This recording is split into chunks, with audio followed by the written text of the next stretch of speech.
thousands of people downtown partying and raising hell. I would think that would be a logical super spreader. New at 6, there are fears this weekend's football game between Penn State and Ohio State could be a super spreader event. Do keep in mind that a lot of the students will be returning to the Pittsburgh area for Thanksgiving in just a couple of weeks. So Channel 11's Jillian Hartman went to Happy Valley to find out what is being done to keep this from getting out of control.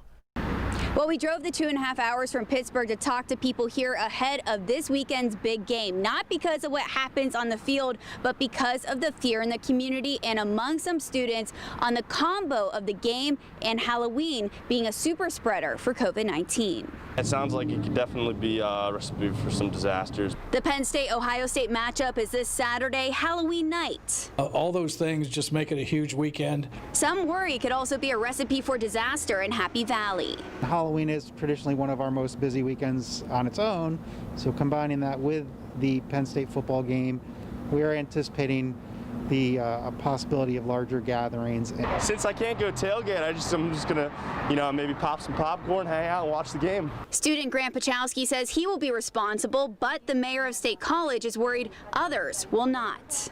Thousands of people downtown partying and raising hell. I would think that would be a logical super spreader.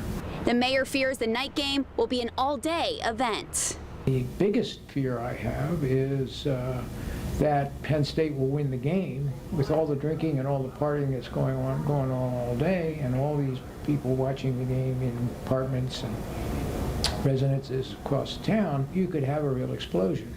And with many students returning to the Pittsburgh area for Thanksgiving just 3 weeks later, that's concerning. The school sent us a statement saying, in part, the university and borough are working with local landlords to close down common spaces in apartment complexes to prevent large crowds from congregating to watch the game. Meanwhile, downtown restaurants and bars are setting up big screens and tables outside. So this is the first year in 70 years that we've taken reservations on a football weekend, but we have to because we're social distanced in our restaurant. To curb the spread, the university encouraged alumni, parents, and even Ohio State fans to avoid coming to town for the game. Now, the mayor tells me state police will be on standby here this weekend, and of course, families across western Pennsylvania will be watching closely to see what happens with students set to return home in just a few short weeks. Reporting in State College, I'm Jillian Hartman, Channel 11 News.